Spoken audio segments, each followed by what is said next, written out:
Bonjour à toutes et à tous et bienvenue sur Mosaïque Cristal. Merci d'être avec nous pour ce nouveau journal. J'espère que vous allez bien. Aujourd'hui au programme, nous parlerons de la suite des travaux à l'église catholique de Mouterouz, d'un EHPAD épargné par le coronavirus et nous ferons aussi la rencontre de la petite Alizée. Mais nous allons tout d'abord voir si nous pouvons nous jeter à l'eau. Le Premier ministre avait annoncé une ouverture des piscines le 2 juin, mais certaines infrastructures ont pris plus de temps pour pouvoir accueillir le public. Uranie, salut. Une date est-elle prévue pour Sarreguemines et Sarralbe? Alors oui, une date à retenir, c'est le 16 juin, mardi prochain donc. Alors ça a pris un petit peu plus de temps pour l'ouverture de ces piscines de l'arrondissement parce qu'il a fallu remplir certains bassins, nettoyer d'autres bassins et puis aussi mettre en place le protocole sanitaire qui est assez lourd. Alors encore un petit peu de patience pour le grand public et d'ailleurs on parle de l'organisation et des changements d'habitude qu'il va y avoir dans quelques instants. Il faut savoir aussi que les sportifs de haut niveau ont pu reprendre les entraînements depuis lundi déjà. Camille Doba en fait partie. Elle était dans l'eau ce matin et on a les images. Merci Uranie, on te retrouve tout de suite après et merci à Marie-Morgane qui t'accompagne au cadre. Mais avant de commencer le journal, on est curieux de savoir quel temps il fera pour demain. C'est parti pour les prévisions météo. La météo vous est présentée par le Crédit Mutuel. Une banque qui appartient à ses clients, ça change tout.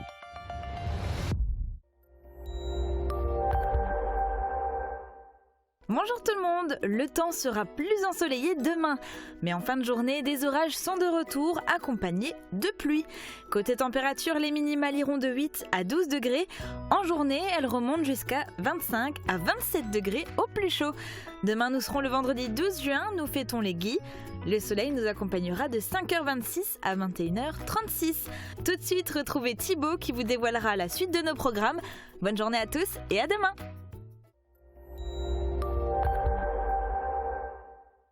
Merci d'avoir suivi la météo avec le Crédit Mutuel.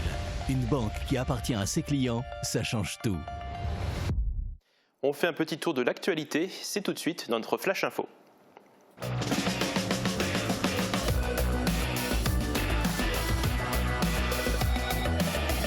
Les crèches de l'agglo éveillent la petite enfance et facilitent la vie des actifs. Désaccord sur la date de réouverture de la frontière. Il semblait acquis que la frontière entre les deux pays rouvre ce lundi. Une action symbolique de l'Eurodistrict est d'ailleurs prévue ce jour-là à 10h, mais le ministère fédéral allemand de l'Intérieur a indiqué que cette réouverture n'aurait lieu que dans la nuit de lundi à mardi, après minuit. Les masques commencent à être distribués à Sarreguemines.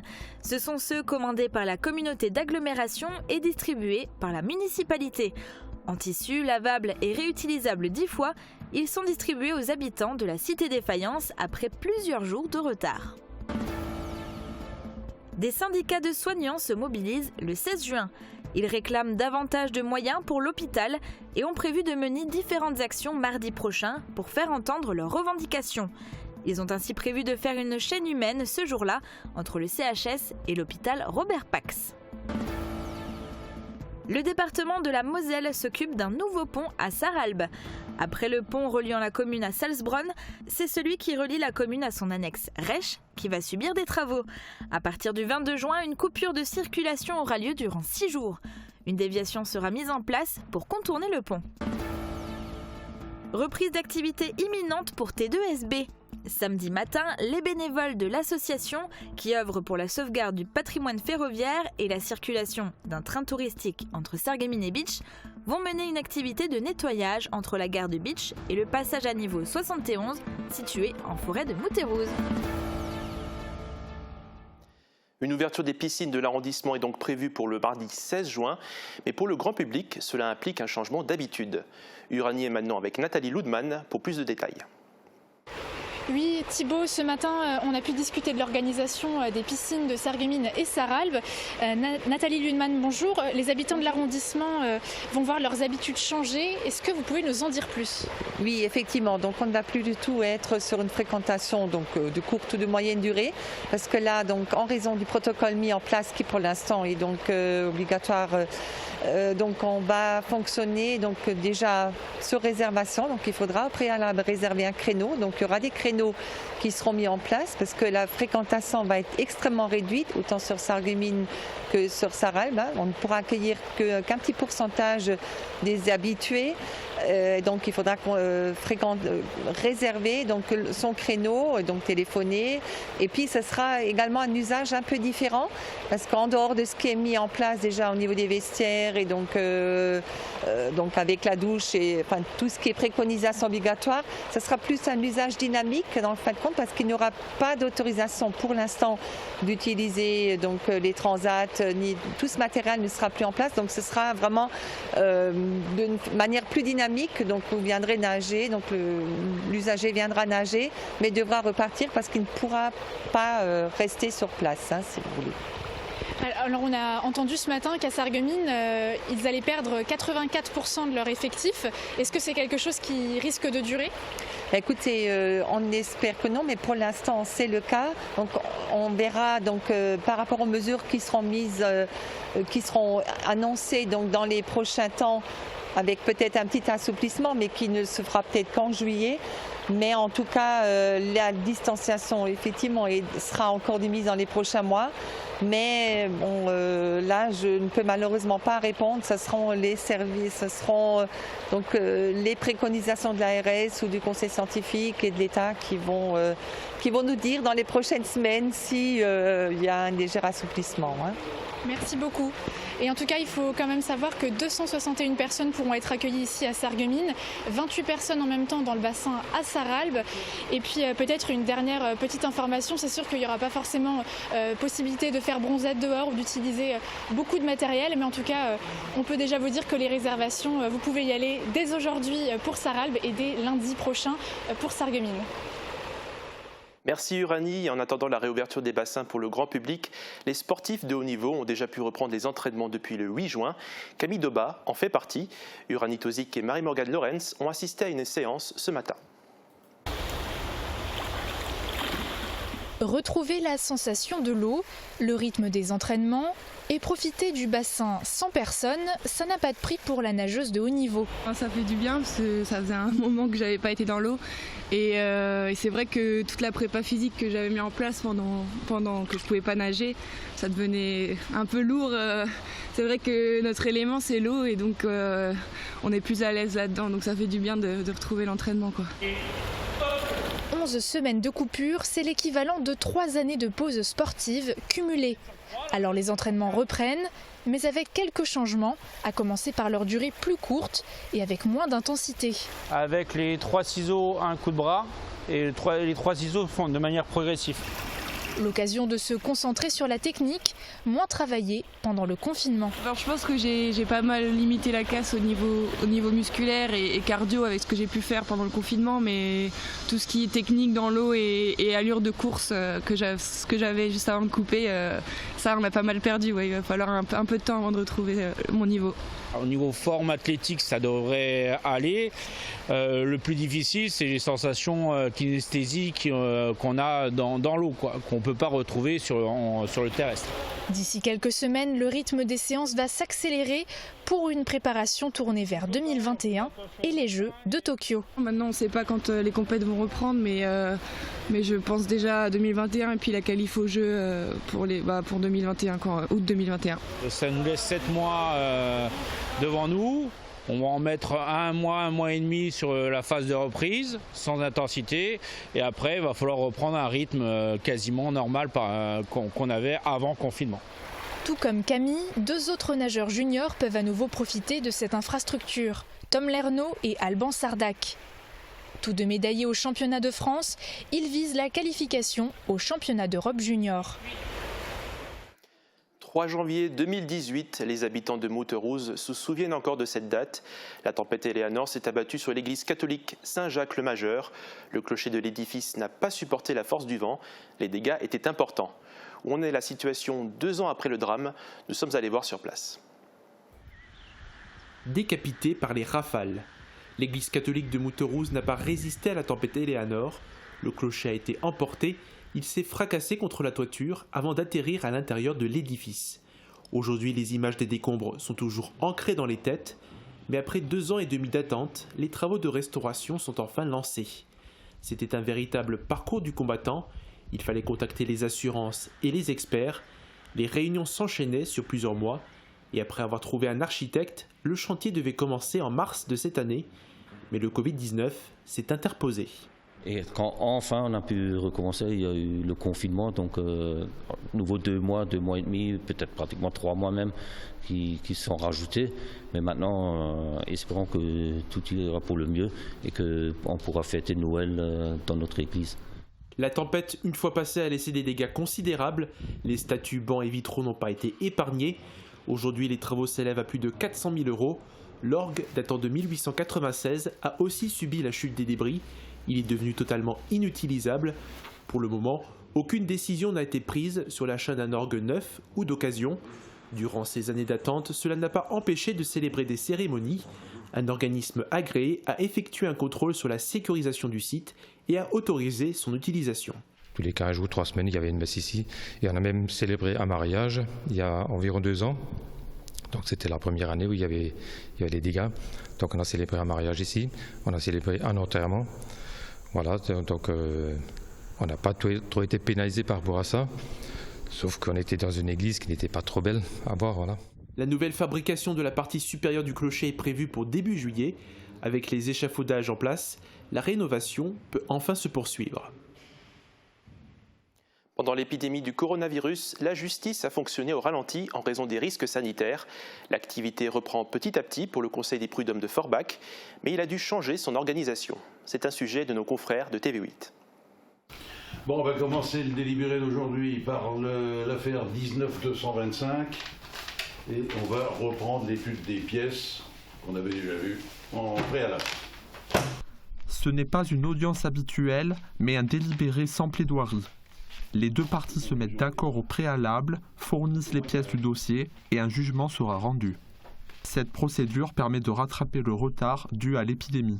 Ce que le ministère a souhaité, c'était que nous puissions reprendre les audiences le plus rapidement possible pour éviter des situations qui sont parfois extrêmement gênantes, tant pour des salariés que pour des employeurs, qui perduraient parce qu'en définitive, 2 mois de suspension, ça a accumulé un ensemble de dossiers qu'il faut évacuer impérativement. En raison des gestes barrières, le président du Conseil a dû restreindre le nombre de spectateurs en salle d'audience, imposer des distances minimales et fournir du gel hydroalcoolique à tout le monde. La salle fait 65 mètres carrés et donc nous pouvons prendre aisément pour y avoir 12-15 personnes sans que l'obligation des masques. Donc, par contre, ce qui a changé également, maintenant, au lieu d'avoir 4 conseillers, 2 employeurs, 2 salariés, nous n'avons plus qu'un conseiller salarié et un conseiller employeur et la greffière. Les avocats ont chacun leur chaise, avec une chaise à côté pour mettre leurs documents, pour ne pas contaminer la salle et tout ça. Guy Walter, président des prud'hommes par intérim depuis la mort d'Antoine Dibold, estime que le retard sera vite rattrapé. Actuellement, donc, je peux vous parler de la section commerce où je siège également. Nous avions au début du confinement 38 dossiers en instance et avec le travail du greffe qui a joint les parties, nous pourrions avoir 13 dossiers qui pourraient être mis en délibéré tout de suite, donc sans plaidoirie, sans audience physique. Pour les autres sections, activités diverses, encadrement et industrie, le Conseil espère être à jour des dossiers début novembre 2020. Je vous propose maintenant de faire la connaissance d'Alizée. Elle fait partie des enfants qui continuent à faire école à la maison. Elle est comme ses camarades, mais a une particularité près. On l'écoute. Maman, elle m'a dit que je suis dyslexique. Alizée a 9 ans et souffre d'un trouble au nom quasi imprononçable. C'est sa maman qui a eu les premiers soupçons et son enseignante qui a donné l'alerte dès la grande section de maternelle. Impossible de faire un bilan aussi jeune, Alizée a continué sa scolarité en système ordinaire. Mais en ayant 1 heure de soutien scolaire par semaine en dernière année de maternelle et en CP, et depuis 1 an, elle est suivie 1 demi-heure par semaine par une orthophoniste. Le diagnostic vient de tomber il y a 3 mois, juste avant le confinement. On a pu faire ce bilan-là et on a découvert que Alizée souffrait de dyslexie dysorthographique, donc essentiellement sur la lecture, l'écriture, voilà. Et puis la compréhension, quoi. Les maths aussi, c'est vrai que c'est compliqué. Et là, on a appris dernièrement que, par exemple, pour apprendre les tables de multiplication, c'est très très compliqué. Pour un dyslexique de les apprendre, voilà, on est en plein dedans, quoi. Un diagnostic qui n'entache pas la joie de vivre d'Alizée, d'autant qu'en dehors de ses difficultés d'apprentissage, elle ne se sent pas vraiment différente. À l'école, je suis différente parce que les autres ils arrivent mieux et moi pas. Voilà. Et quand je suis dehors de l'école, donc par exemple chez ma nounou, ça va nickel. Quelqu'un qui ne la connaît pas ne se rendra absolument pas compte que Alizée a un souci de dyslexie. C'est vrai qu'elle participe à tout, mais elle est dans elle fait de la gym, elle fait de la danse, elle participe volontiers à tout ce qu'on lui propose. Elle a aucune gêne par rapport aux adultes. Elle va venir, elle va vous parler tout à fait normalement. Elle va être vraiment tout ce qui est même bricolage, etc. C'est uniquement à l'école que ça coince, mais ce n'est pas faute de motivation. Alizée voudrait vraiment progresser. Je voudrais apprendre mieux à faire les fois, parce que j'arrive pas bien les fois. Les plus ça va, les moins aussi, mais les moins c'est quand même maman qui m'a un peu aidée. Les moins et les fois. Voilà. Et à mieux lire, parce que les autres ils lisent comme une fusée et moi au ralenti. Un artiste de la préhistoire. Maintenant que le diagnostic est posé et les difficultés s'accentuant en classe, la famille a décidé de changer d'école. Alizée va intégrer en septembre Ecréadis. Située à Sarreguemines, cette école a été créée par l'association du même nom. Elle est dédiée aux enfants qui souffrent de troubles de l'apprentissage. Cette école propose des aménagements pédagogiques particuliers à un petit effectif d'élèves.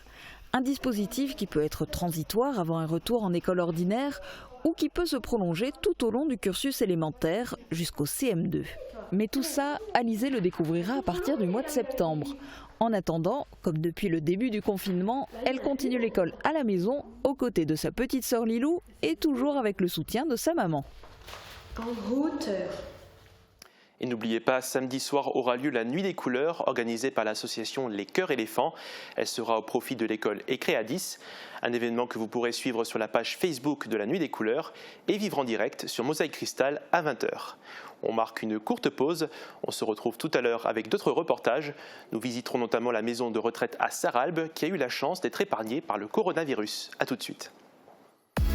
La collecte des déchets chez vous ou en déchetterie, un service pour tous au pays de Beach.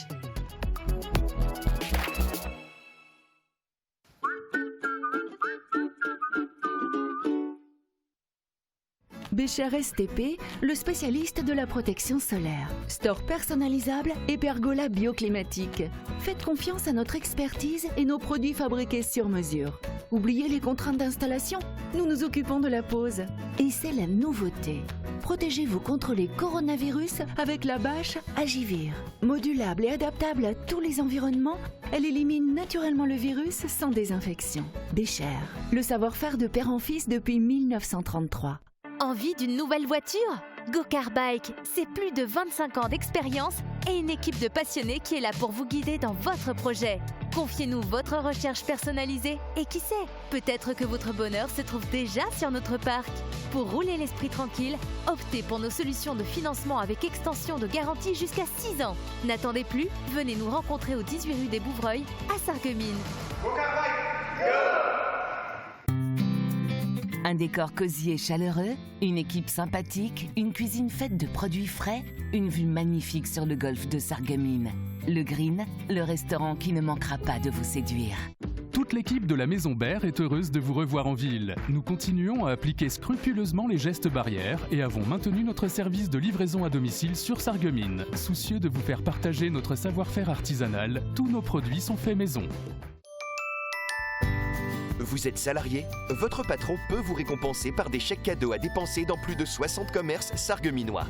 Pour l'entreprise, ce sont 0% de charges sociales et fiscales et 0% d'impôts. Shop in Sarreguemines. C'est sympa, astucieux et innovant. Parlez-en autour de vous.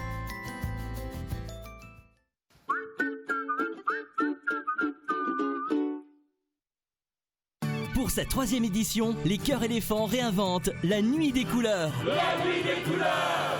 Si vous ne pouvez pas aller à la Nuit des Couleurs, c'est elle qui viendra à vous. Et si vous pouviez faire la fête depuis chez vous, en famille, entre voisins ou entre amis, rejoignez la première fête en réseau de la région. Rendez-vous sur la page Facebook Nuit des Couleurs le samedi 13 juin à partir de 17h.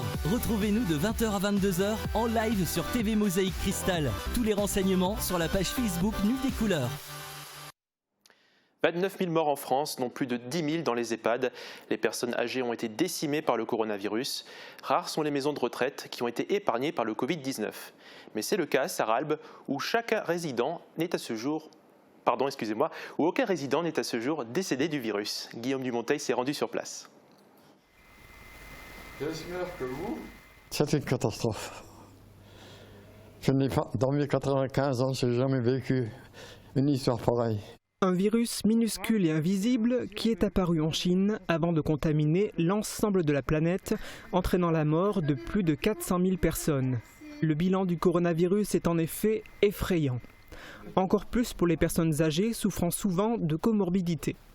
À l'hôpital EHPAD Saint-Joseph de Sarralbe, des mesures ont été rapidement prises pour protéger les 85 personnes accueillies, dont 5 centenaires, 4 résidents âgés de 100 ans tout rond et la doyenne, expérimentée avec ses 101 printemps.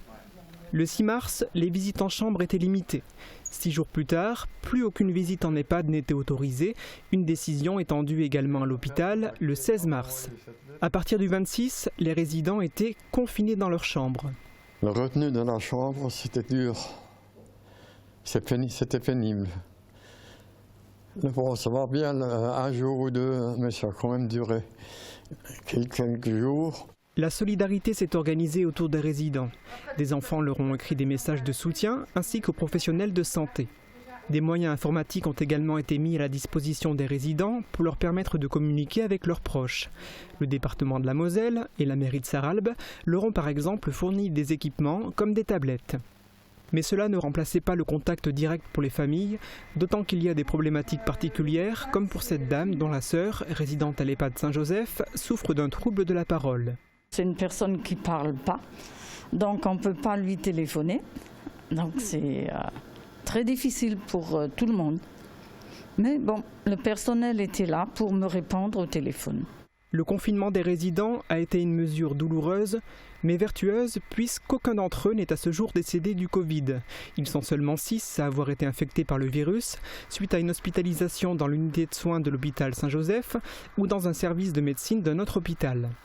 De plus, aucun soignant n'a été contaminé dans l'établissement. Ce bilan s'explique par le fait que, de par la structure de l'établissement, qui comporte en fait donc un EHPAD et un service médecine nécessaire, nous avons pu en fait rapidement, lorsqu'on avait un cas de patient résident positif au Covid, l'extraire de l'EHPAD pour l'hospitaliser en secteur médecine Covid et par la suite SSR Covid s'il y avait encore un risque de contagion. Il y avait une grande surveillance des températures des résidents avec, dès la moindre hyperthermie, un test Covid défectué et une mise en isolement systématique. Quand j'ai entendu des nouvelles des autres EHPAD par rapport à ces EHPAD, donc elle s'est très bien débrouillée et je pense que c'est parce qu'elle a pris des décisions correctes qu'il fallait pour que la maladie ne rentre pas dans notre établissement. Par ailleurs, pour venir en aide aux hôpitaux de Sarreguemines, débordés par le nombre important de patients atteints par le coronavirus, une unité Covid+ a été créée le 28 mars à l'hôpital EHPAD Saint-Joseph. Au sein de l'établissement, une équipe dédiée a été constituée avec des infirmiers, des aides-soignants, une équipe d'hygiène hospitalière, un kiné et un médecin. On ne rencontrait plus personne d'autre dans l'établissement, on vivait qu'entre nous, qu'entre Covid. On s'est senti quand même protégés, on était équipés dès le départ, on nous a rassurés et puis on était bien entourés, l'équipe, le staff était derrière. Les membres de l'unité étaient tous volontaires. Énormément de doutes au début, de peur, et finalement on s'y est très vite habitué. On était toutes soudées, ça s'est très bien passé et on est au fond contente d'avoir participé à tout ça.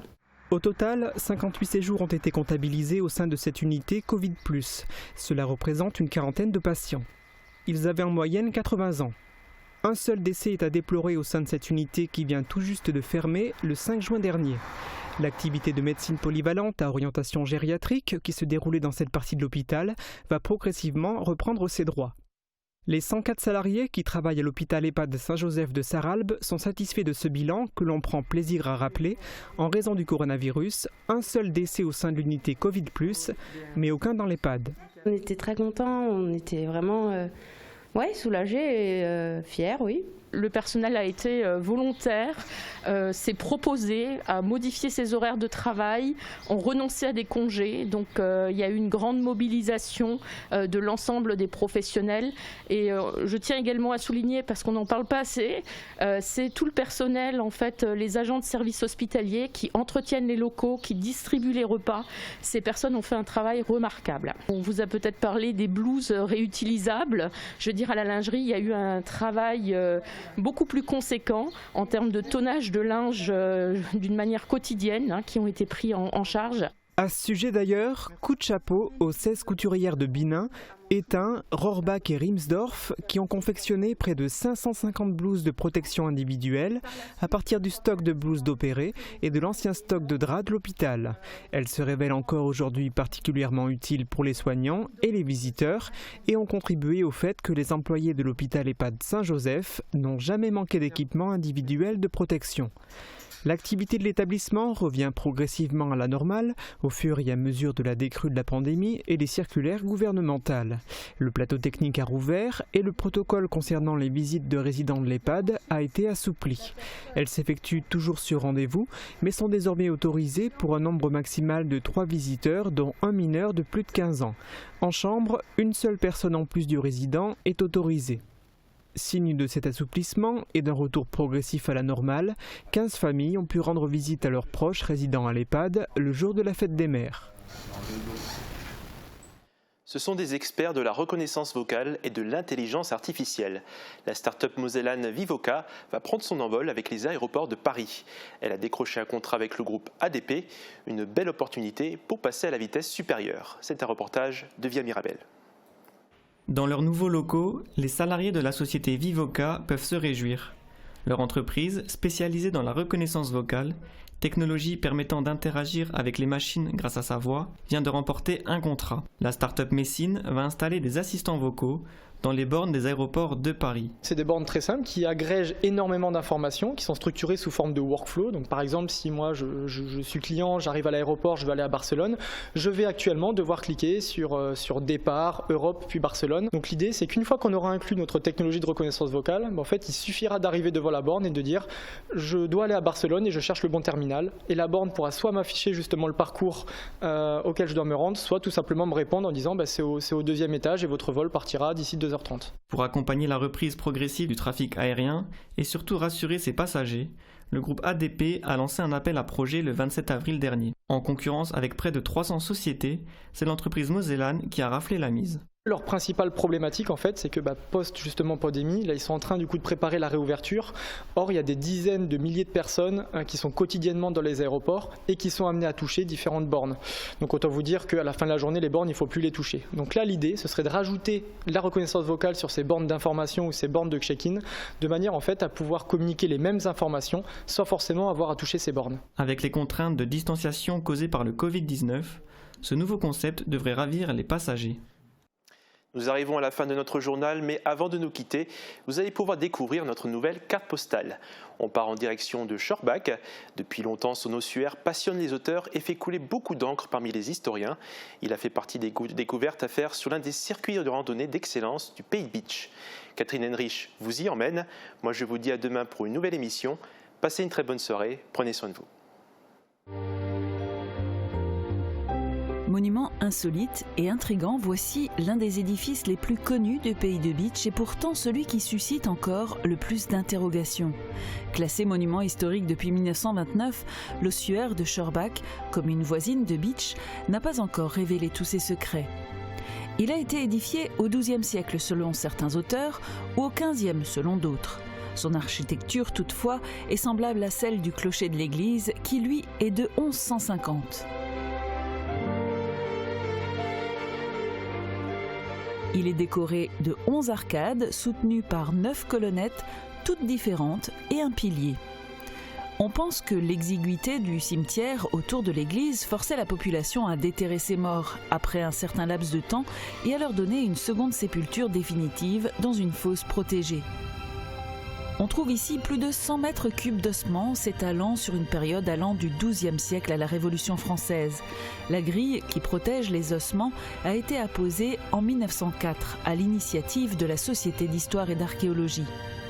Une autre hypothèse évoque la présence non loin de là d'un Freudenberg ou Montjoie, un lieu qui aurait abrité une relique importante. Il était d'usage chez les derniers mérovingiens de réunir plusieurs sépultures près des reliques d'un saint, le plus souvent au pied de l'église. On aurait donc affaire ici à l'un de ces martyriats. Les deux têtes grimaçantes dans les voussures des arcades représentent sans doute des têtes de mort et appellent le pèlerin qui s'est arrêté au Montjoie. À une époque où la mort faisait pleinement partie de la vie de toute la communauté, les ouvertures en arcade permettaient à ceux qui passaient autrefois de voir les eaux entassées à l'intérieur et de méditer sur le sens de la vie et de la mort et prier pour le repos des âmes des trépassés.